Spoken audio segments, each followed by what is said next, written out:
자, 법표 시작하겠습니다. 반갑습니다. 오늘은 60조, 새맑게 안내서 60조,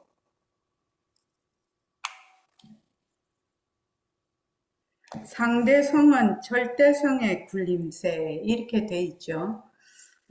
굴림세라는 것은 작용이다, 작용, 이 말입니다. 우리가 이제 진리를 두 가지로 분류를 합니다. 세속죄와 승의죄로 분류를 합니다. 세속죄라는 것은 우리가 상식적으로 알 수 있는 거죠. 상식적으로 일어나는 연기에 대해서. 그러니까 에어컨을 켰더니 온도가 내려갔다. 온도가 내려가니까 쾌적해서 또 일의 능률이 오른다. 뭐 이렇게 쭉 이렇게 일어나는, 날이 더워서 에어컨을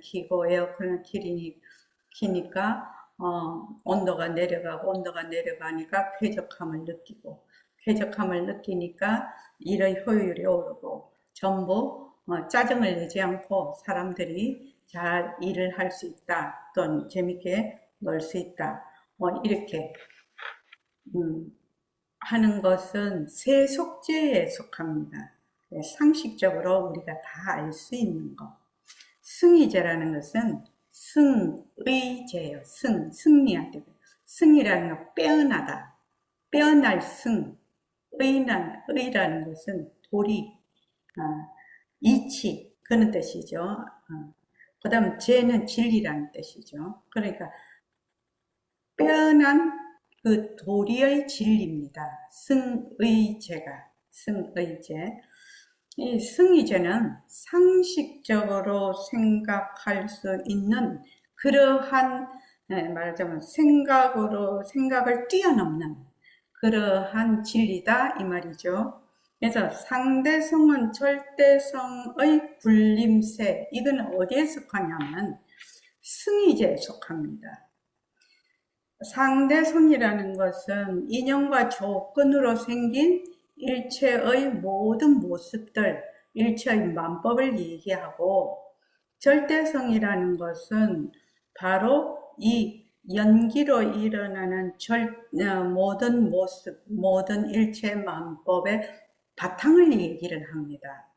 보통은 이제 우리가 변하는 지금 6가지 감각기관으로 6번으로 보는 육증경계, 그러한 것들이 전부 실제한다라고 생각을 하거든요. 보통요. 실제로 있다, 이렇게 생각하는데, 우리가 연기로 일어나는 것은 그 속에 실제가 없거든요.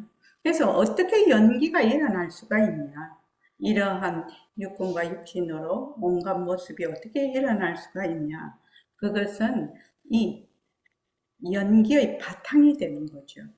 모두 열애장 묘진여성이다. 열애장 묘진여성의 그 바탕에서 인연과 조건으로 일체의 모습이 나타난다. 요게 이제 승의제인데, 저희들이 보림선언에서 공부하는 것은 승의제를 공부를 합니다. 세속제를 공부를 하는 것이 아니라 승의제를 공부하는데, 페이지 46쪽 한번 보죠. 이 절대성과 상대성이라는 이 지금 표를 만들어 놨는데, 이것이 공부의 아주 중요한 기초가 됩니다. 기초이면서 이러한 이치를 공부하는 것이 우리의 공부의 내용이 되겠습니다. 불교 공부의 내용이 되겠습니다. 그래서 거기 보면 절대성, 상대성 이렇게 되어 있죠. 우리의 마음, 진심, 성품은 이중성을 가지고 있습니다. 그거를 어떻게 얘기를 하냐면, 바탕과 작용, 또 성품과 모습, 성과 상, 그 다음에 체와 용, 이렇게 얘기를 합니다. 그래서 우리의 마음, 우리의 성품은 체이면서도 용이고, 또 영이면서 체이고, 성이면서 상이고, 상이면서 성이고, 이렇다는 얘기입니다. 그 중에서도 이 체, 성, 이 절대성이라고 백봉 선생님은 얘기를 하셨는데, 이거는 이제 쭉 모습이 없고, 모습이 없으니까 이름이나 말과 뜻 같은 게 붙지를 않죠. 모습이 있어야 이름도 붙고 말도 붙고 뜻도 붙는데 모습이 없으니까 말과 뜻이 붙지 않고 이름과 말마디가 붙지 않는다는 겁니다. 모습이 없으니까 시간과 공간이 붙지를 못한다는 겁니다. 어떤 모습이 있어야 이거는 어디서 언제 어디서라는 말이 붙는데 모습이 없기 때문에 언제 어디서라는 말이 붙지를 못합니다. 그러니까 시작과 끝이 없어요. 시작과 끝이 없으니까 생멸이 없어요. 시작은 생이고 끝은 멸이거든요. 그래서 이걸 불생불멸이라고 합니다. 그래서 변할 것이 없고 변할 것이 없으니까 이거를 진짜라고 합니다. 그리고 이걸 이적이다.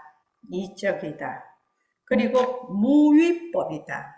여기서 위라는 것은 무슨 뜻? 무위법, 유위법 이렇게 할 때 위다라는 것은 만들어진 이 말입니다. 어떤 조건으로 만들어진. 그러니까 만들어지지 않는 법이다 이 말이에요. 어떤 인연과 조건으로 만들어지지 않는 법을 무위법이라고 해요. 무위법. 그래서 이거는 절대 평등입니다. 평등하다는 것은 텅 비었다라는 말과도 통합니다. 절대 평등. 그리고 이제 상대성은 이 마음의 말하자면 작용, 나툼 이렇게 됩니다. 그래서 모습이 있으니까 어떻게 되느냐? 모습이 있으니까 이것이 무엇이다 이렇게 이름과 말마디가 붙어요. 이름과 말마디가 붙고 그 다음에 모습이 있으니까 언제 어디라는 말이 붙습니다. 그래서 시공간이 붙음. 그 다음에 이게 모습이 있다가 보니까 시작이 있고 끝이 있어요. 그래서 생멸이 있어요. 생기고 없어진다. 인연과 조건에 따라서 생기고 없어지니까 어떻게 이걸 뭐라고 하느냐? 변한다라고 얘기를 합니다. 변하니까 뭐죠? 가짜입니다. 그리고 이것을 사적이다. 아까 절대성은 이적이라고 했어요. 이치이자를 쓰죠. 요거는 사적이다. 현상이다. 그 말이죠. 그 다음에 유의법이다. 인연과 조건으로 만들어진 법이다. 상대성은 연기법이 되는 거죠. 상대성은 연기에 의해서 일어났다 사라지는 법이 됩니다. 그리고 모습이 있으니까 차별 현상이다. 이 차별 현상이라는 말은 한 번도 똑같은 그 모습이 없다. 백봉 선생님은 이거를 항상 어떻게 비유를 하냐면 낙동강 모래알을 다 모아도 똑같은 모래가 하나도 없다. 우리의 몸뚱이 같으면 우리의 몸뚱이가 태어나서 죽을 때까지 똑같은 몸을 한 번도 가질 수가 없다. 우리의 마음도 태어나서 죽을 때까지 쓰는 마음이 한 번도 똑같은 마음을 쓸 수가 없다. 어떻게 해서 한 번도 똑같은 마음을 쓸 수가 없냐? 시공간이 달라지고 거기에서 느낌도 달라지고 생각도 달라지고 계속 달라지죠. 그래서 그걸 차별 현상이라고 합니다. 그래서 근데 또 절대성도 상대성도 전부 다마다 공성입니다. 공성, 허공성, 다른 말로 하면 진여성, 변함이 없는 성품이라는 거죠. 진여성이라고도 하고 법성, 법의 성품이라고도 합니다. 그래서 이 절대성과 상대성, 체와 이 용, 성과 상은 불이다. 둘이 아니다. 하나도 아니면서 다른 것도 아니다. 그래서 이제 많이 그걸 비유를 하는 게 물과 파도를 많이 비유를 하죠. 물과 파도 또는 물과 물거품. 그러니까 물거품은 상대성에 속하고 물은 절대성에 속한다는 겁니다. 그러니까 물은 변함이 없어. 그런데 물거품이나 파도는 그 바람이 세게 분다든지 또는 어떤 기압의 차랄지 여러 가지 그 인연과 조건으로 계속 다른 모습을 나타게 되죠. 그래서 그거를 상대성이라고 합니다. 절대성과 상대성을 처음에는 둘로 보죠. 하나는 바탕이고 하나는 모습이다. 그런데 우리가 쭉 공부를 하면 모습은 바탕을 이제 모습 속에 바탕이 있고 또 바탕 속에는 그 모습이 잠재해 있다. 잠재해 있다가 인연과 조건만 만나면 어떻게 된다? 모습으로 나타나지요. 그래서 이렇게 보는 것을 뭐라고 하느냐? 열애장 연기라고 합니다. 열애의 창고지요. 열애의 창고.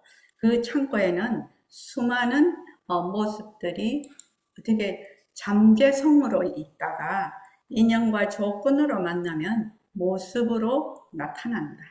그래서 이것을 승의제라고 합니다. 승의제.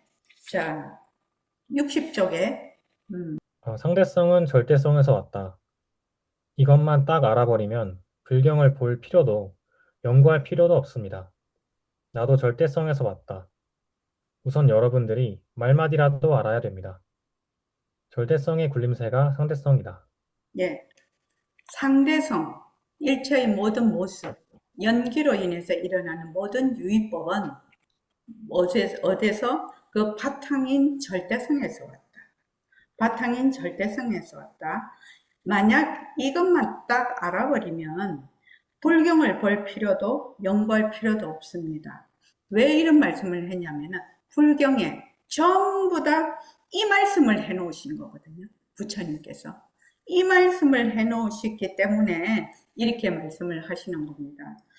나도 지금 나라는 것도 그 바탕이 절대성에서 나라는 실체가 없거든요. 본래는.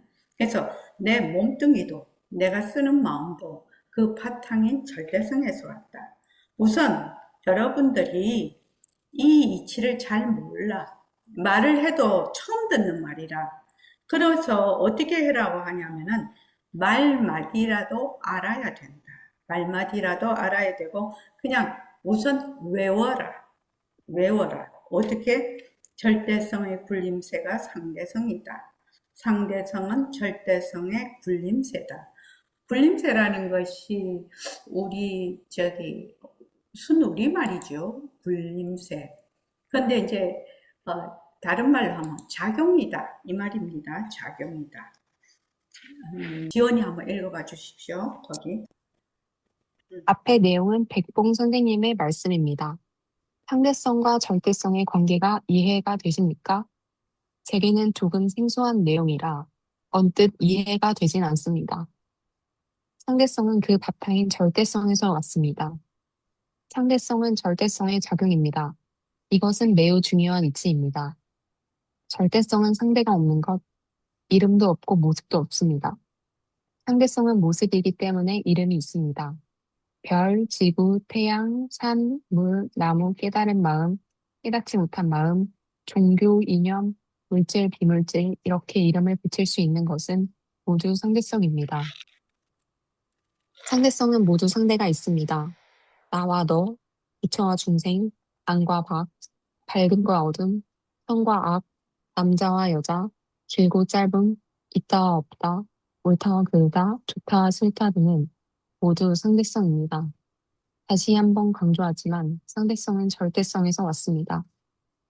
죄송하지만 좀 더 자세히 설명해 주세요. 늘 모습에 들어앉아 있는 우리이기에 모습의 바탕에 대해 이해한다는 것은 어려운 일이 맞습니다. 예를 들어 생각해 봅시다. 새벽이 되면 밝음이 오고 밤이 되면 어둠이 옵니다. 그런데 밝음이 어둠을 밀어내고 밝아지거나 어둠이 밝음을 밀어내고 어두워지는 것입니까? 우선 거기까지요. 네. 예, 거기까지거든요. 그러니까 우리는 늘 모습을 보고도 변하는 것이구나 이렇게 생각을 잘 하지 않죠. 이렇게 하죠. 어제 비가 많이 왔습니다. 그죠? 비가 많이 왔어. 그러면 비가 오네? 비가 온다? 이렇게 생각을 합니다. 그것을 변하네? 이렇게 안 보죠. 변하네? 이렇게 안 보고 비가 오네? 이렇게 봅니다. 그죠? 이게 그저께는 비가 오지 않았어. 맑은 날이었어. 그러면 맑은 날은 맑은 날이네? 해가 쨍쨍하네? 날씨가 덥네? 그렇게 또 이제 비가 오면은 비가 오네? 해가 없죠. 해가 없네. 기온이 내려가네. 이렇게 전부 다 이제 이름을 붙이죠.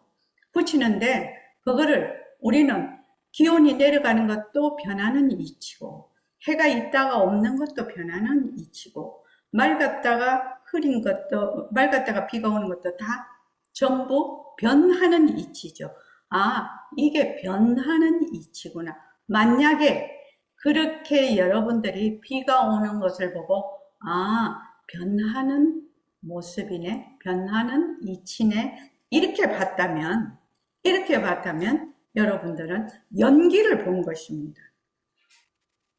연기를 보면 부처님 법을 봤다, 이렇게 얘기를 합니다. 그런데 이제 그렇게 생각을 안 하죠, 보통은. 그래서 변하는 모습을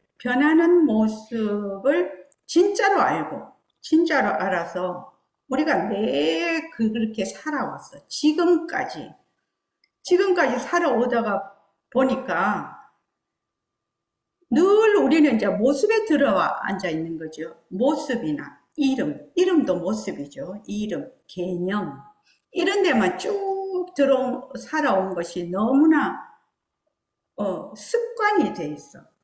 습관이 돼 있으니까 이러한 모습이 변하는 모습이구나. 변하는 모습의 바탕이 무엇인가? 변하는 모습의 바탕에 대해서 생각해 본 적도 없어. 비가 온다, 바람이 분다, 이렇게 하지만 비가 오고 바람이 부는 그 바탕에 대해서는 생각을 해본 적이 없다, 이 말입니다. 그래서 우리가 이러한 변하는 모습은 어디서 왔는가? 이런 질문을 해볼 수가 있어요. 이러한 변하는 모습은 어디서 왔는가? 어떻게 생겼는가? 또 어떻게 사라지는가? 이렇게 우리가 이제 그러한 변하는 모습들을 보면서 이렇게 질문을 할 수가 있죠. 이런 질문은 근원적인 질문이 되겠죠. 근원적인 질문이 됩니다. 그래서 지금부터 여러분들이 불교 공부를 한다는 것은 어떤 공부를 하는가? 어떤 공부를 하는가? 그러니까 가장 근원적인 질문에 대한 공부를 하는 겁니다. 가장 근원적인 질문에 대한 공부를 하는 것이 불교 공부이기 때문에 지금까지는 그냥 변하는 모습이 지금 또 세상 이런 것들을 그냥 아무런 비판 없이 생각 없이 그냥 그 속에서 살아왔어. 살아오면서 거기서 온갖 번뇌를 일으키고 이렇게 살아왔죠. 그렇지만 이제 불교 공부를 하게 되면 이러한 번뇌를 일으키는 이러한 모습들이 어디서 왔는지, 그것의 바탕은 무엇인지, 어떻게 생겼다가 어떻게 사라지는지를 이제 우리가 공부를 하고 있습니다. 여기서 이제 절대성과 상대성. 절대성은 일체의 모든 모습의 바탕, 상대성의 바탕, 또 상대성은 절대성의 작용입니다. 그렇기 때문에 우리가 보통 알고 있는 이 상대성을 예로 든다면 행성, 별, 지구, 태양, 또 우리 주위에 있는 산, 몰, 나무, 또 우리 깨달은 마음, 또 깨닫지 못한 마음, 성난 마음, 욕심내는 마음, 이러한 모든 마음, 그다음 우리가 종교, 이념, 물질, 비물질, 관습, 명예 이러한 것들이 전부 상대성에 속합니다. 전부 상대성에 속합니다. 그런데 이 상대성은 연기에 의해서 생겼다 사라졌다 생겼다가 사라졌다 이렇게 하는 특징이 있어요. 이 상대성은 또한 상대성은 반드시 상대가 있습니다.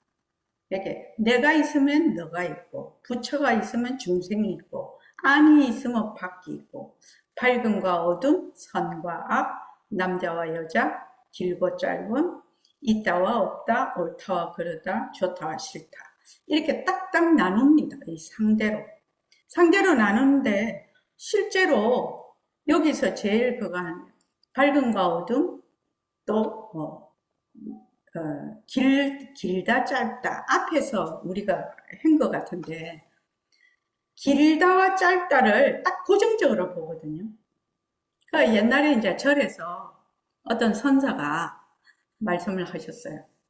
자, 여기 주장자가 있는데 이 주장자를 손 하나 대지 않고 이 주장자의 손 하나 대지 않고 이 주장자를 말하자면 길이를 변경을 시켜보라 그렇게 얘기를 했어요. 주장자의 손을 대지 말고 길이를 변경을 시켜보라 그렇게 얘기를 대중들에게 했단 말이죠. 그러니까 대중들이 아니 주장자 길이가 있는데 거기 어떻게 손을 하나 안 대고 이 길이를 변화를 시킬 수가 있나 전부 다 이제 그렇게 생각을 했죠. 그러니까 이제 거기서 어떤 사람이 하나가 딱 나와가지고 주장자보다 더 긴 지팡이를 옆에다가 딱 갖다 댔어요. 딱 갖다 대니까 주장자가 이것보다 짧게 되죠. 긴 지팡이 옆에 주장자가 있으니까 갑자기 주장자가 짧다가 되죠. 길이가 짧아져 버린 거죠. 그리고 또 주장자보다 그 길이가 짧은 지팡이를 딱 갖다 대니까 주장자가 갑자기 길어졌죠. 그 주장자의 손 하나도 되지 않고 주장자가 짧게도 되고 길게도 됐습니다. 그 재밌는 얘기죠. 재밌는 얘기입니다. 우리 키도 그렇죠. 내가 지금 만약에 160cm다. 그러면은 160cm로 있을 때는 길다 짧다가 안 들러붙죠. 근데 상대적으로 180이 내 옆에 왔어. 그럼 나는 작다가 됩니다. 키가 작다. 근데 140cm 또 어린이가 왔어요. 그럼 나는 크다가 됩니다. 내 키가 크다가 됩니다. 그래서 길다 짧다 이것은 전부 상대적이라는 고정된 실체가 없다라는 얘기입니다. 이해되십니까? 또 남자와 여자도 백공수대님이 아주 잘 쓰시는 그 비유 중에 하나인데 세상에 남자만 다 있으면 남자라는 이름이 없을 것입니다. 여자만 있으면 여자라는 이름이 없을 것이에요. 그런데 남자와 여자는 사람으로서의 남자고 사람으로서의 여자지 남자로서의 사람이고 여자로서의 사람이 아니다 이 말입니다.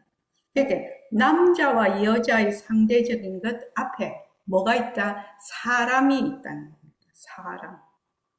자, 그래서 예를 들어서 밝음과 어둠을 예를 들어서 지금 설명을 하고 있습니다. 그러니까 새벽이 되면 밝음이 오고 밤이 되면 어둠이 옵니다. 그런데 밝음이 올 때 어둠을 밀어내고 밝아지거나 어둠이 올 때 밝음을 밀어내고 어두워집니까? 이렇게 질문을 하고 있습니다. 그렇습니까? 밝음이 어둠을 툭 발로 차면서 내가 지금 밝아야 되겠다고 해서 어둠을 발로 차고 밝음이 되느냐? 또 어두워질 때는 밝음을 차버리고 어둠이 되느냐? 이 말이죠. 자, 지원아 한번 다시 읽어보자. 그렇지 않습니다. 해가 뜨면 밝아지고 해가 지면 어두워지는데 지구의 위치에 따라 우리와 반대인 경우도 있습니다. 예, 거기요. 자, 해가 뜨면 밝아지고 해가 지면 어두워져. 그러면 밝다, 어둡다는 뭐에 따라서? 인연과 조건에 따라서, 또한 연기에 따라서 그 원인이 있죠. 밝은 거는 해의 원인이 있는 거죠. 그죠? 어두운 것은 해의 부재죠. 그러니까 지구가 해의 반대쪽에 있을 때는 지구가 반대쪽에 있는 사람은 어둠을 볼 것이고 해 쪽에 있는 사람은 밝음을 볼 것입니다. 그래서 반드시 밝음과 어둠은 뭐다? 연기에 의해서, 인연과 조건에 의해서 밝고 어두운 것이다.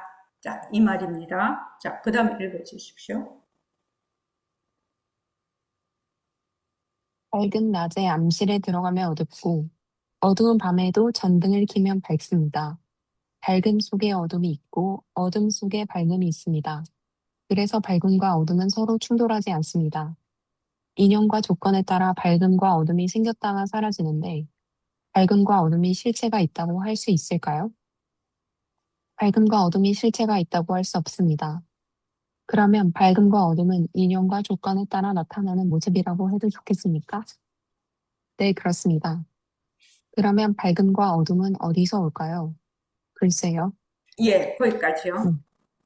음, 자, 우리가 이제 이 밝음과 어둠은 인연과 조건에 의해서 연기로 인해서 일어난다. 연기로 인해서 일어난다는 걸 우리가 알 수가 있죠. 그러니까 밝은 낮에 저기 사진을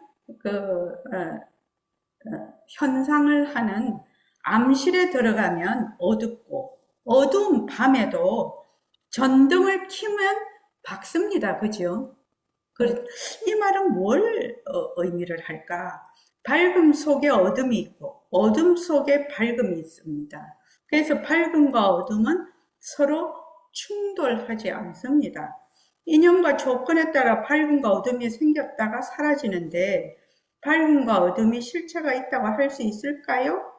그러니까 밝음과 어둠이 실체가 있다고 할 수 없습니다. 이렇게 얘기했죠. 자, 제가 한번 물어볼게요. 자, 밝음이라는 실체가 있고 어둠이라는 실체가 있습니까? 어동기 학생? 밝음이라는 실체가 있고 어둠이라는 실체가 있습니까? 네, 예, 있지 않나요? 밝음을 받게 되는 인연과 조건에 의해서 밝게 되고 또 어둠은 빛이 없을 때는 어둡게 되는 거거든요. 그런데 사람들이 이렇게 생각합니다.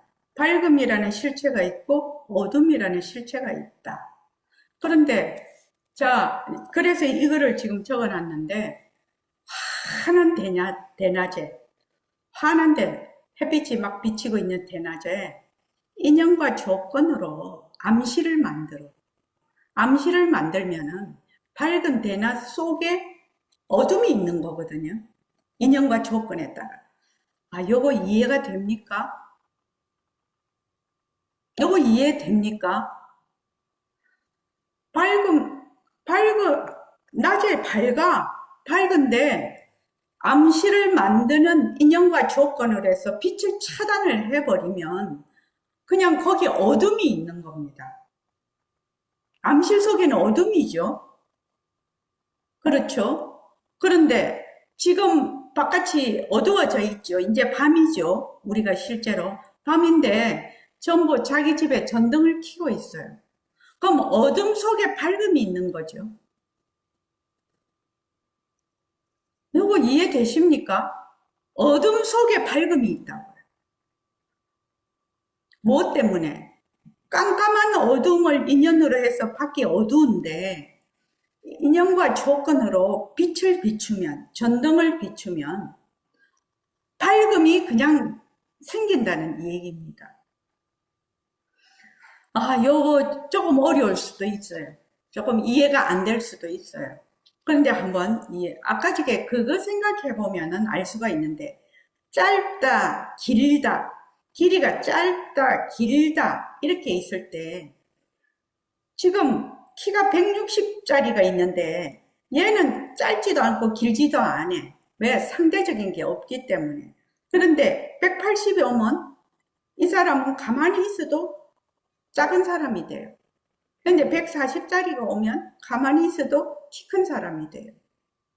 무엇에 따라? 인연과 조건에 따라서 상대적으로.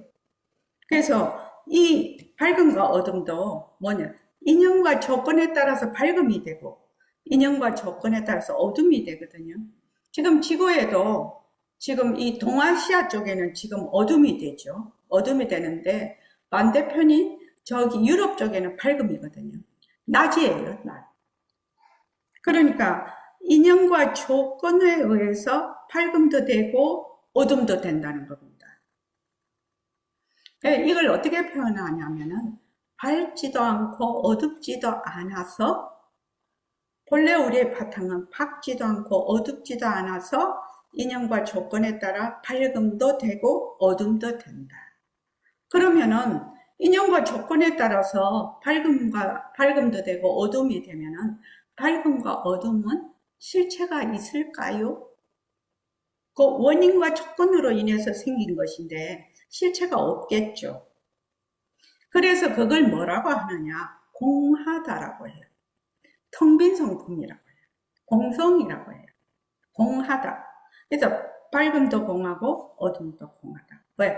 실체가 없어서. 어떻게 실체가 없니? 인연과 조건이 있으면 생겼다가 인연과 조건이 닿으면 사라진다는 거. 요게 만약에 이해가 되면 상당히 여기에 대해서 상대성에 대해서 이해도가 높아집니다. 그러면 밝음과 어둠은 인연과 조건에 따라 나타나는 모습이라고 해도 좋겠습니까? 이렇게 다시 묻죠. 네, 그렇습니다. 그러면 밝음과 어둠은 어디서 올까요? 밝음과 어둠은 어디서 올까요? 가만히 생각을 해보면 밝지도 않고 어둡지도 않는 그 어떤 상태에 있는 아무 모습이 없는 곳에 그 바탕에서 인연과 조건이 생기면 밝음이 되고 인연과 조건이 생기면 어둠이 돼. 그렇죠? 아까 이제 남자와 여자를 얘기를 했는데 남자와 여자는 세상에 전부 다 남자면 그냥 남자야. 남자라는 말도 필요가 없어요. 또 세상에 전부 다 여자면 여자라는 말도 필요가 없어요. 근데 남자다 여자다 이렇게 하기 이전에 남자와 여자는 뭐죠? 사람이죠. 사람이죠. 그래서 사람으로서의 남자고 사람으로서의 여자라. 그러면 남자와 여자의 바탕은 뭐다? 사람이죠. 사람이죠. 자, 그 다음 밑에 한번 다시 읽어주십시오. 다시 비유해 보지요. 날씨가 맑거나 비가 오고 눈이 오고 바람이 불어도 그 바탕인 허공은 비에 젖지 않고 눈에 덮이지 않고 바람에 날려가지도 않습니다. 인연과 조건에 따라 어떠한 날씨 변화에도 허공은 항상 그대로입니다. 이해됩니까? 네, 이해됩니다. 인연과 조건에 따라 밝음이 나타나고 어둠이 나타나도 그 바탕인 허공은 밝음에도 물들지 않고 어둠에도 물들지 않습니다. 만약 허공이 밝음에 물든다면 어두울 수 없고 어둠에 물든다면 밝아질 수 없을 것입니다. 그렇다면 바탕인 허공이 있는 것 아닐까요? 허공은 모습이 없습니다. 따라서 허공은 없는 것입니다. 허공은 모습 없음을 나타내기 위하여 빌려온 이름입니다. 만약 바탕인 허공에 정해진 무엇이 있다면 밝음과 어둠을 낮출 수 있을까요? 없을 것 같습니다. 밝음도 낮추고 어둠도 낮추려면 모습이 없어야 된다는 말씀 아닌가요? 그렇습니다. 모습이 없어야 인연과 조건에 따라 밝음도 낮추고 어둠도 낮출 수 있습니다. 밝지도 않고 어둡지도 않으면서 밝음도 낮추고 어둠도 낮출 수 있는 바탕을 절대성 또는 허공이라고 합니다. 밝음과 어둠의 압소식이라고도 합니다. 절대 평등해야 인연과 조건에 따라 밝음도 낮추고 어둠도 낮출 수 있는 것입니다. 네, 그렇습니다. 예. 거기까지요. 이게 좀 되게 철학적이죠. 되게 이때까지는 우리가 뭐 아무 생각이 없어서 아침에 일어나면 밝구나, 저녁에 잘 때는 어둡구나, 또 아침에 밝을 때도 터널을 지날 때는 깜깜하구나, 바깥에는 밝아. 그런데 터널을 지날 때는 깜깜하지요. 그렇죠? 또 저녁에도 밖은 깜깜하지만 전부 다 전등을 켜고 있으니까 어둠 속에 밝음이 있는 것이거든. 그런데 낮에 터널을 지날 때는 밝음 속에 어둠이 있는 것이거든. 그런데 한 번도 이 밝음과 어둠에 대해서 내가 좀 생각을 해본 적이 없어. 그냥 밝구나, 어둡구나, 밝구나, 어둡구나, 이것밖에 생각을 안 해봤다, 이 말입니다. 그렇지 않나요? 그래서, 어째서 이 밝음 속에 어둠이 있고 어둠 속에 밝음이 있을 수 있을까? 이런 생각을 한 번쯤 해보신 분도 있겠지만 거의 해보지 않았을 것이다. 자, 다시 비유를 해봅시다. 우리 이 날씨, 어저께 비가 왔죠? 오늘 또 비가 오다가 서울에서는 지금 이제 저녁에는 좀 개였어요. 내일부터는 맑아진다고 합니다. 그러다가 또 비가 온다고 하더라고요. 그러니까 다시 비유해 보지요. 날씨가 맑거나 비가 오고 눈이 오고 바람이 불어도 그 바탕인 허공은 비가 온다고 비에 젖지 않고, 눈이 많이 온다고 눈에 덮이지 않고, 태풍이 온다고 바람에 날려가지도 않습니다. 인연과 조건에 따라 어떠한 날씨 변화에도 허공은 항상 그대로입니다. 자, 이해됩니까? 이해됩니까? 날씨를 하면 우리가 알 수가 있죠. 날씨를 하면 날씨가 계속 인연과 조건에 따라 변해요. 그죠? 기압과 바람의 그 상태에 따라서 계속 변합니다. 변해도 항상 그 바탕인 허공은 항상 그대로라는 겁니다. 밝음과 어둠도 마찬가지입니다. 밝음과 어둠의 바탕인 그 허공은 밝았다고 해서 밝음에 물들지 않고 어둡다고 해서 어둠에 물들지 않습니다. 그래서 허공이 밝음에 물든다면 어두울 수가 없을 것이고, 어둠에 물든다면 밝을 수가 없을 겁니다. 그래서 밝음이 오고 어둠이 오고 밝음이 오고 어둠이 오지만 밝음을 놔두고 어둠을 놔둘 수 있는 그 바탕인 허공은 어떻다? 거기에 전혀 변화가 없다. 그래서 바탕인 허공이 있는 것인가요? 이게 굉장히 좋은 질문이죠. 우리가 생각할 때는 허공이 또 따로 있어서 또 이렇구나, 이렇게 생각을 할 건데, 허공은 뭐다? 모습이 없어.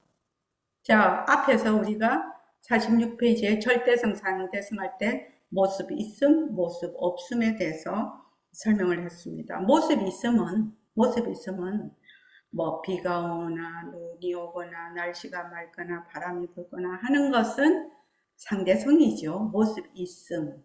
그런데 그 바탕인 절대성은 모습이 없어. 그러면 그 모습이 없는 거를 뭘로 표현을 하느냐? 허공이라는 이름을 빌려와서 허공이란 모습 없음이라는 뜻으로 사용을 해요. 우리가 그 뜻으로. 그럼 허공이 있는 겁니까? 허공이 있을 수가 없죠. 없는 것을 나타내기 위한 명사가 되는 거죠. 근데 이제 사람들은 허공 이렇게 하면 허공이 있다 이렇게 생각을 하죠. 그래서 허공이라는 것은 모습 없음을 나타내기 위해서 빌려온 이름입니다. 만약 바탕인 허공에 정해진 무엇이 있다면은 이것이 허공이다 라는 어떤 실체가 있다면 어떻게 됩니까? 밝음과 어둠을 인연과 조건에 따라 마음대로 놔둘 수가 없을 겁니다. 그게 어떤 정해진 실체가 있다면, 이 허공이라는 것이. 그리고 밝음도 놔두고 어둠도 놔두려면은 모습이 없어야 된다. 다른 말로 하면 텅 비어야 된다. 그래서 모습이 없어야 인연과 조건에 따라 밝음도 나타고 어둠도 나타날 수가 있다. 밝지도 않고 어둡지도 않으면서 밝음도 나타고 어둠도 나타날 수 있는 바탕을 절대성 또는 허공 또는 바탕, 성품이라고 합니다. 밝음과 어둠의 압소식이라고도 합니다. 이게 밝지도 않고 어둡지도 않으면서 밝음도 나타고 어둠도 나타날 수 있는 바탕, 요거를 절대성이라고 합니다. 또는 허공이라고도 하고 성품이라고도 하고 그렇게 얘기를 합니다. 남자도 아니면서 여자도 아닌 그 압소식인 사람이 바로 절대성 또는 허공이라고 얘기를 하는 겁니다. 지금 5분만 쉬었다가 할게요. 여기 좀 머리에 지진 나죠? 그렇죠? 학생들 머리에 지진 나죠? 자, 5분만 쉬었다가 하겠습니다. 고맙습니다. 시작하겠습니다.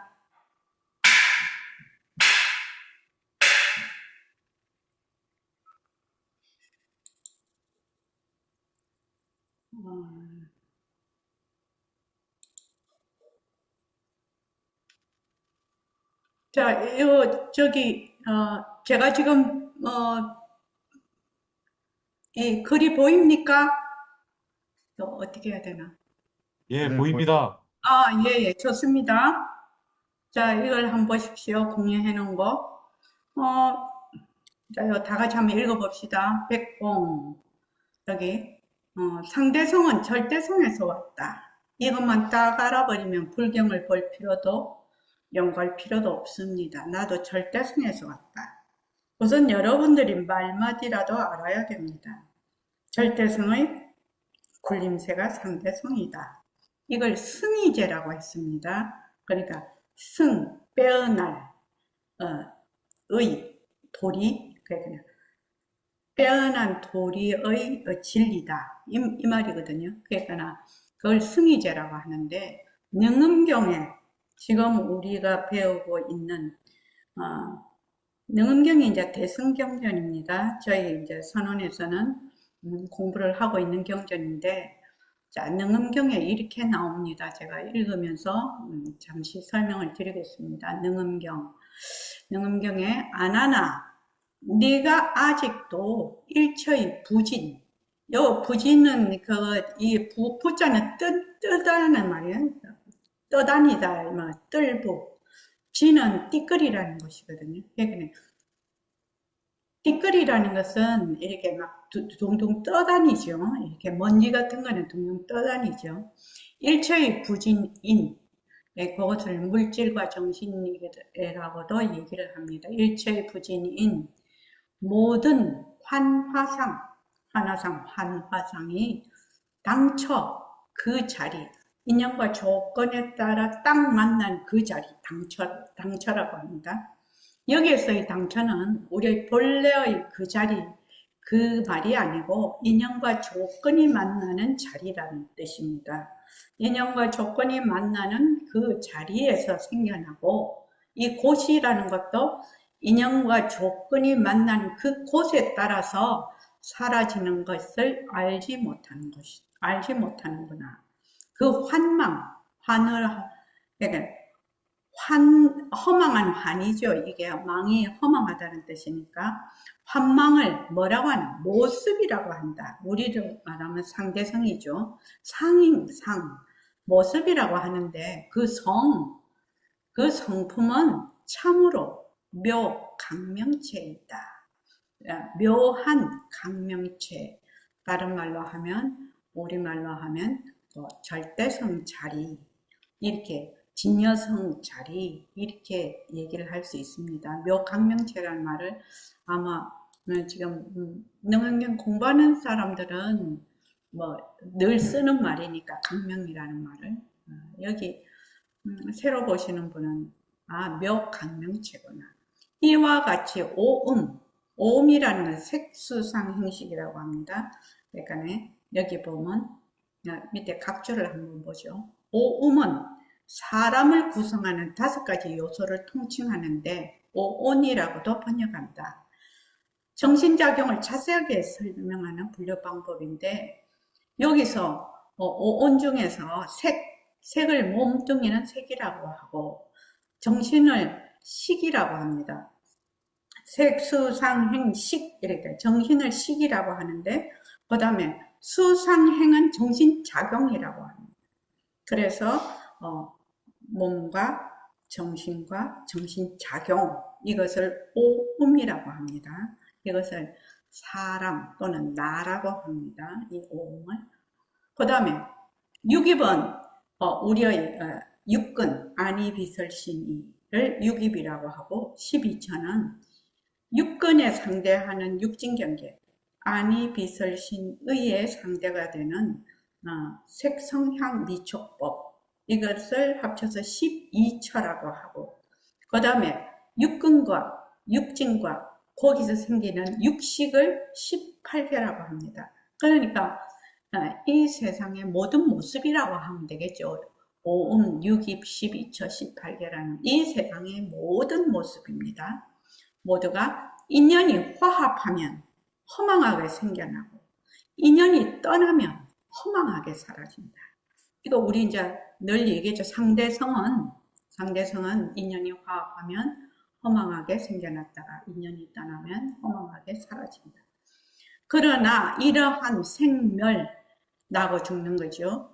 그 다음에 거래 오고 가는 거죠. 거래가 본래 열애장의 상주 항상 있다라니까 변하지 않는다는 거예요. 항상 변하지 않고 있는 상주하고 묘하게 밝으며 또 부동 움직이지 아니하죠. 모습이 없으니까 움직이지 아니하죠. 또 원만하게 두루한 묘한 진여성인 줄 알지 못하구나. 그러니까 이런 5음, 6입, 12처, 18개의 그 당처, 그 본성, 그 바탕이 뭐냐면은 묘한 진여성이다, 묘진여성이다 이 말이죠. 참되고 변하지 않는 진상, 참되고 항상 한, 요걸 진상이라고 하는데 요 앞에 설명이 되어 있습니다. 참되고 변하지 않는 이 말이 진상입니다. 진상인 그 성 중에는 거래, 오고감, 미오, 미하다 깨쳤다, 또 생사, 낳다 죽었다를 구하여도 마침내 얻을 수가 없다. 그러니까 아까 했죠. 절대성은 변하지 않는다. 생멸이 없다. 불생불멸이죠. 그래서 진짜다. 이렇게 쭉 설명을 했죠. 그러니까 참되고 변하지 않는 진상인 그 성 중에는 거래와 미오와 생사를 구하여도 마침내 얻을 수가 없다. 이 대목이 능엄경에 나오는 성과 상의 대목입니다. 그러니까 우리의 그 보림선언에서 공부하는 절대성과 상대성을 딱 알면은 이거 그냥 이해가 되겠죠. 절대성과 상대성을 이해를 하면. 그러면은 자, 여러분들이 지금 이렇게 많은 몸을 놔두어서 있어. 여기에 계신 분들 뿐만 아니라 세상에 70억 인구가 있어요. 또 70억 인구뿐만 아니라 뭐 개, 소, 돼지, 뭐 곤충, 뭐 할 것 없이 뭐 고기, 또 뭐 저 위에 하늘을 나는 새, 이런 모든 모습이 다 있어요. 이러한 모습을 뭐라고 하면 상대성이라고 해요. 상대성은 전부 다 모습이 달라.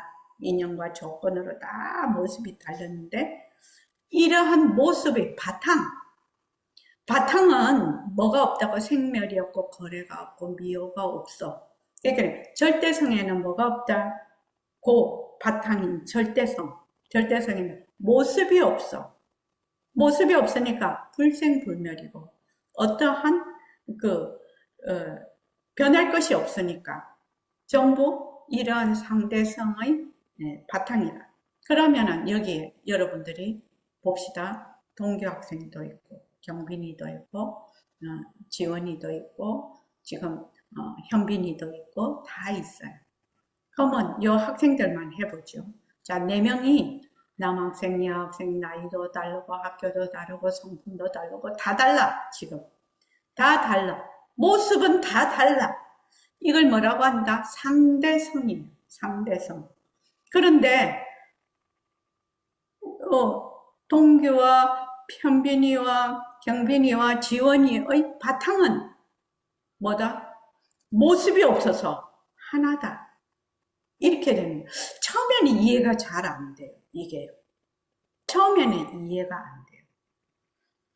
그런데 자꾸 공부를 하다가 보면 아, 지금 내 이 몸뚱이 일심행, 동규, 지금 현빈이, 경빈이, 지원이 몸뚱이가 아주 인연과 조건에 따라 수많은 몸뚱이가 나투어져 있어. 그런데 그 나투어져 있는 몸뚱이의 바탕은 아무 모습이 없는 절대성 자리다. 이걸 다른 말로 하면 우리의 품성이라고도 하고 진여성이라고도 하고 우리의 성품이라고도 한다. 우리가 깨달았다. 성품을 본다. 견성한다.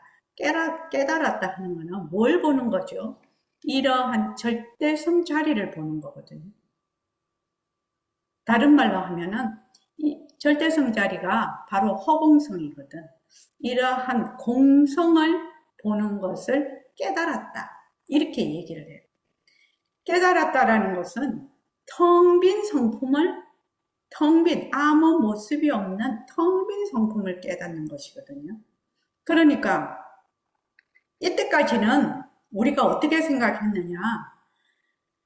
동규 따로, 현빈이 따로, 경빈이 따로, 지원이 따로야. 모습으로는 따로죠. 왜? 인연과 조건에 따라서 전부 다 다르게 나타났어. 다르게 나타났는데 나의 본성, 나의 본래의 성품은 석가모니 부처님이나 관세음보살이나 문수보살이나 또 보현보살이나 또 동규의 그 본성이나 현빈이의 본성이나 경빈이의 본성이나 지원이의 본성이 똑같다라는 거죠. 똑같아. 지원아, 어떻게 똑같을 수가 있지?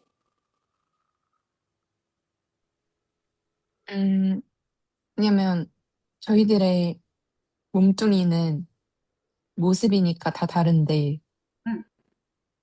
바탕은 절대성이니까 하나라서. 왜 절대성이 하나가 되는 거야?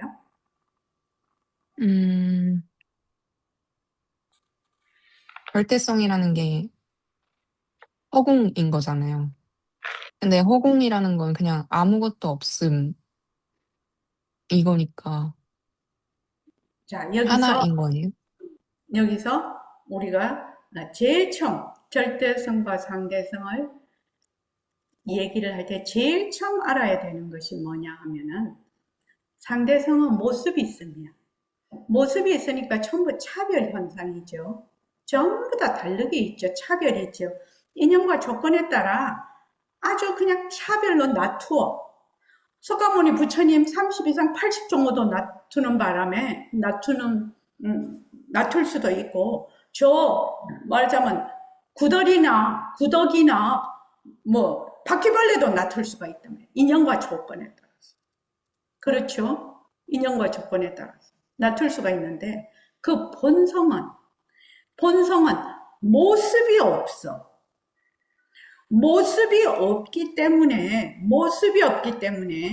모습 없으면은 어떻게 되느냐? 너다 나다 어쩌고 전부 다 구별이 안 돼. 모습이 없기 때문에. 그래서 절대성과 상대성을 이해하는데 가장 중요한 것이 모습 있음, 모습 없음이에요. 이거를 한 번에 착 알아듣는 사람은 굉장히 드물어요. 착 알아듣는 거는 드물어요. 그렇지만 이제 법회에 계속 참여를 하면서 이러한 이치를 공부하는 것이 진짜 불교 공부예요. 그래서 내가 이 몸뚱이가 나의 본성의 작용이구나. 내가 쓰는 마음이 나의 본성의 작용이구나. 부처님과 똑같은, 일체 중생과 똑같은 그 본성의 작용이구나. 그래서 몸뚱이에 내가 없어. 내가 쓰는 마음에 내가 없어. 만약에 그렇게 내가 조금이라도 이해가 오고 내가 조금이라도 그걸 실천할 수 있다면 여러분들이 번뇌가 50% 이상 줄어들고 스트레스가 50% 이상 줄어들 거예요. 그래서 제가 늘 얘기를 하죠. 에너지의 절반 50%의 에너지로 얼마든지 모든 일을 해나갈 수 있다. 50%의 에너지로 일을 해나갈 수 있으면 다른 사람하고 일을 했을 때 2배로 한다는 얘기예요. 50%만 갖고 하니까. 왜? 일체의 모든 이러한 일들이 나의 모습 없는 본성에서 인연과 조건으로 일어났다 사라졌다 일어났다 사라졌다 해. 그러면은 거기에 나라는 것이 없어.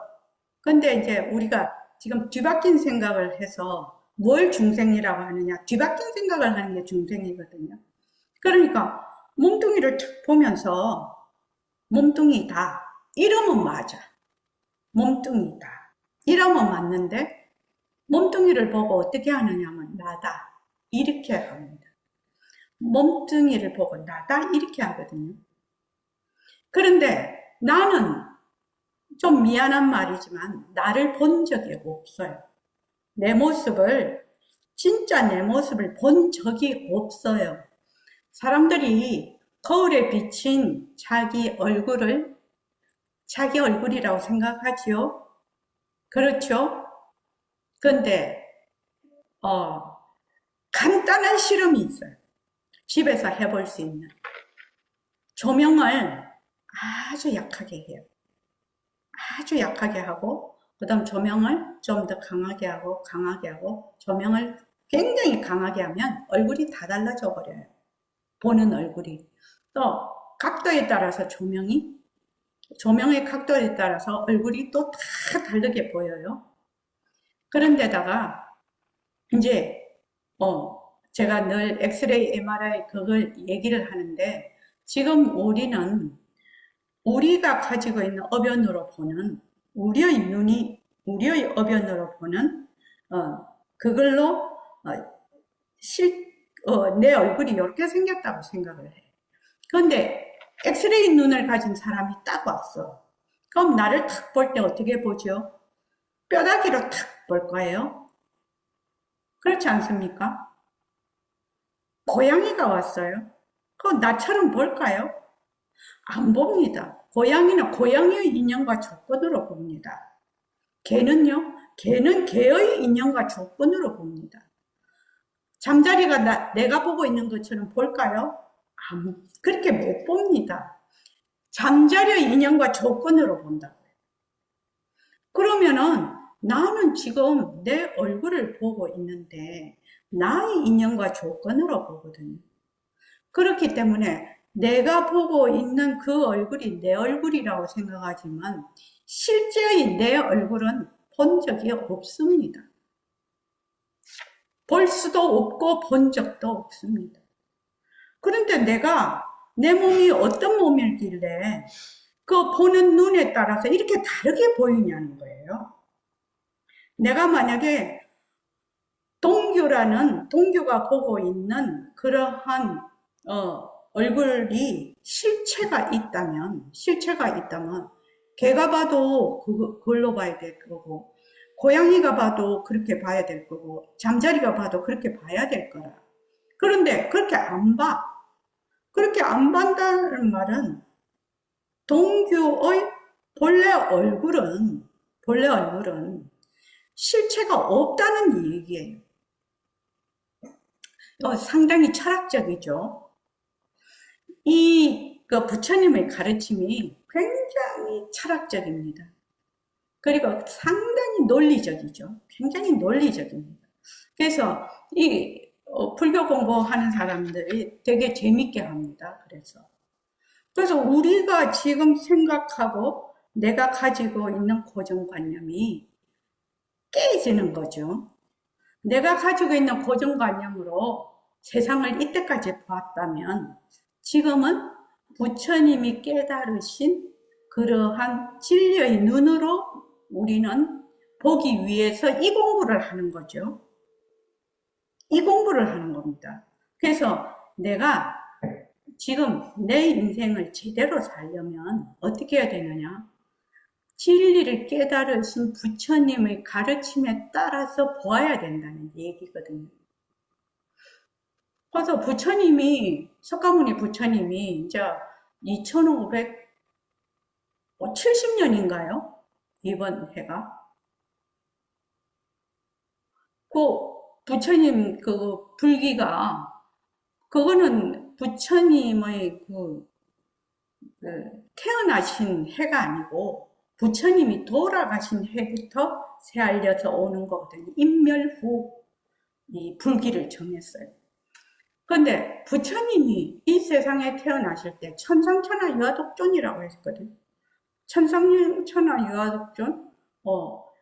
천상천하 유아독존을 부처님이 당신 30 이상 80종호를 가지고 천상천하 유아독존이라고 했을까? 천부당 만부당한 일이죠. 변하는 몸뚱이를 가지고 부처님이 천상천하 유아독존이라고 했냐? 아니라는 거죠. 너희도 다 천상천하 유아독존인 그 성품, 본성을 가지고 있다는 것을 알려주기 위해서 이 세상에 몸을 낮추신 거지요. 화현이지요. 몸을 낮추신 거지요. 중생들을 가르치기 위해서. 이 세상에 오신 이유죠. 이 세상에 오신 이유가 동규야, 현빈아, 경빈아, 지원아, 너도 나하고 똑같은 성품이야. 그래서 이 허공중에 있는 모든 모습은 바로 나의 작용이야. 본성의 작용이야. 그러니까 너는 허공으로서의 나로서 말하자면 세상을 살아야 하느니라. 이렇게 가르쳐 주기 위해서 이 세상에 오신 거거든요. 그런데 이제 아무리 말해도 중생들이 말을 안 들어. 이해를 못 해. 그래서 너는 몸뚱이가 네가 아니고 너는 말하자면 이 본성, 나와 똑같은 불성이 바로 네 진짜 너다. 이거 가르쳐 주기 위해서 오신 거래, 이 세상에. 그러니까 이제 열로 좀 들어가죠. 63조. 밝음과 어둠이 나타난다는 것은 지금 동규나 현빈이나 지금 지원이나 경빈이의 몸이 나타난 거하고 똑같은 거예요. 또 우리의 좋다 싫다 이런 마음이 나타나는 거하고 똑같아. 인연과 조건으로 나타나거든. 그러나 그 몸이 나타날 수 있는 상대성의 바탕, 절대성은 뭐다? 밝지도 않고 어둡지도 않으면서 밝음도 놔두고 어둠도 놔두고 동규도 아니고 현빈이도 아니고 지원이도 아니고 경빈이도 아닌 그 바탕에서 인연과 조건에 따라서 동규도 놔두고 현빈이도 놔두고 경빈이도 놔두고 지원이도 놔둔다.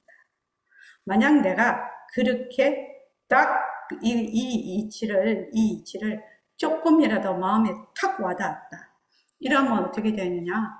그 자리에서 자기 인생이 확 바뀌어버립니다. 그 자리에서 자기 가치관이 바뀌고 인생관이 바뀌고 세계관이 그 자리에서 바뀌어버리는 거죠. 아, 나는 이때까지 태어나서 이렇게 자라서 늙다가 죽는 것이 난 줄 알았는데 그거는 나하고 자라고 늙고 죽는 것은 하나의 나의 본성자리의 작용이구나. 그 속에 내가 없구나. 인연과 조건으로. 일체의 모습을 굴리는 것이 진짜 나구나. 진짜 나구나. 자, 지금 내가 화가 나다. 불안하다. 또 좋다. 욕심이 난다. 성이 난다. 이런 많은 그 감정과 생각들을 가지고 있어요. 그런데 그 어느 곳에도 누가 없다? 내가 없어. 내가 없어. 불안해도 인연과 조건으로 일어나. 인연과 조건으로 불안이 일어나. 근데 그 속에 내가 없어. 근데 사람들이 어떻게 돼? 불안하면 내가 불안하다. 이렇게 착각을 한다. 내가 불안하다고 꽉 믿어. 착각을 한다. 근데 만약에 불안이 일어났을 때, 불안. 그 속에 내가 없구나. 그냥 불안은 인연과 조건으로 연기로 일어났다 사라질 뿐이구나. 이렇게 안다면 정신과 의사 따로 필요 없을 것 같아. 그죠? 그렇지 않겠나요? 이 부처님의 가르침은 요즘 말하는 스트레스 줄이는 법, 어쩌는 법, 수많은 어쩌는 법이 너무너무 많아요. 그죠? 너무너무 많지만 이러한 대승법의 이치를 딱 내가 꿰버리면 처음에는 그대로 그것을 적용하기가 쉽지는 않겠죠. 그러나 이러한 대성의 그 이치를 딱 내가 꿰다. 내가 딱 알아차린다. 이것을 정견을 세운다라고 하거든요. 그래서 여러분들에게 제가 알려주고 싶은 거는 백봉스님도 마찬가지셨어요. 무엇을 가장 중점을 두었느냐? 정견을 세우는 거. 정견을 바로 세우는 거. 바른 견해를 세우는 거. 그래야지 그 다음부터 공부를 할 수가 있어요. 그런데 바른 견해가 세워지지 않으면은 이거 오리무중이라. 불교 공부를 한다고는 하는데 뭔지를 몰라. 맥을 못 잡는다 이 말이에요. 불교 공부의 맥을 못 잡아. 오리무중이라. 오리무중 하다가 그냥 죽어버려. 평생 동안 불교 공부한다고 쫓아다니고 저래 쫓아다니고 좌선한다고 폼 잡아봤자지 그게. 그래서 제일 중요한 것은 지금 말한 이러한 정견을 세우는 것. 고집멸도 부처님께서 사성제를 얘기를 했어요. 그러니까 집착이 있으면 괴로움이 있다. 그래서 이 괴로움을 고집멸도지요. 팔정도를 통해서 이런 괴로움을 없앤다라고 얘기를 했거든요. 그러니까 이 팔정도에서 1번이 뭐라고요? 정견이에요. 정견. 그래서 여러분들이 정견만 바로 세울 수가 있다면, 그 정견을 바탕으로 해서 공부를 시작할 수가 있고, 불교 공부를 시작할 수가 있고, 그것이 바로 여러분들의 생활 속에서 그대로 그것이 적용이 돼서 실천이 돼버려요. 실천이 돼버리면 자기가 가지고 있는 굉장히 많은 문제들을 이 정견을 통해서 정리가 될 거라. 정리가 되고 내가 성냄 또는 좋음, 싫음 이런 것이 그런 것이 올라올 때 바로 알아차릴 수가 있죠. 알아차릴 수가 있어요. 그래서 여러분들이 이 공부를 제일 부탁드리고 싶은 거는 이거는 상식적으로 하는 공부가 아니고 이거는 백봉쌤도 늘 그렇게 말씀하셨어요. 상식적으로 너가 이 공부를 하러 보림선언에 왔다면 그냥 나가라고 했어요. 내가 나의 인생 문제를 해결해 보겠다라는 그러한 각오와 마음의 그 다짐이 없이 보림선언에 와서 상식적으로 공부하려면 그냥 공부하지 말고 그냥 나가서 재밌게 놀아라. 그게 더 이익이 된다. 항상 그렇게 말씀을 하셨거든요. 그 말씀은 참 간절한 말씀이죠. 간절한 말씀이죠. 너가 공부를 하려면 제대로 공부를 해야 된다. 그런 것을 강조하기 위해서 이제 그렇게 하신 말씀인데, 여러분들이 이 공부는 지금 이 보림선언에서 하는 공부는 일반 불교 공부하고 좀 다릅니다. 대승불교를 공부하고 최상승법을 공부를 하고 있거든요. 이 최상승법이라는 것은 나의 본래의 본성을 되밝히는 공부거든. 본성을 되밝힌다는 것은 그 본성에서 인연과 조건으로 일어나는 모든 모습을 잘 굴린다라는 의미가 들어가 있어요. 그러면은 지금 내가 일심행이면 일심행으로서 몸을 놔두었어. 몸을 놔두면 일심행이 가지고 있는 인연과 조건으로 된 모습을 잘 굴릴 수 있는 인생을 나는 굴리면서 간다는 거거든요. 지금 인생을 산다는 의미예요. 그러니까 여러분들도 지금 이 공부가 바탕이 된다면 여태까지 자기가 생각하고 살고자 했던 인생과는 정말로 급이 다른, 나는 급이 다르다고 하죠. 급이 다른 인생을 살아갈 수가 있다. 그렇게 하려면 어떻게 해야 되나? 제대로 알아야 된다. 제대로 알아야 되고 그 안 것을 실천을 옮겨야 된다. 실천해야 된다. 특히 이제 우리 보림 새말기 장학생들, 제가 8학기 동안 8학기를 장학금을 줄 수 있다라고 우리가 그렇게 한 이유가 이러한 이치를 좀 스며들게 조금 그래도 알아차리게 하려면은 시간이 필요하거든요. 그래서 8학기를 얘기를 한 겁니다. 뭐 한 학기에 그냥 돈 많이 턱 주고 끝나면 그만이죠. 그렇게 해갖고는 자기 인생의 인생을 변화시킬 수가 없어요. 인생관이 바뀔 수가 없어요. 가치관이 바뀔 수가 없어요. 그래서 그런 뜻이 있으니까 특히 우리 대학생 여러분들 꼭 이 공부를 꾸준히 해서 자기에게 피가 되고 살이 되도록 그렇게 공부하시기 바랍니다. 자, 오늘 이만 하겠습니다. 고맙습니다.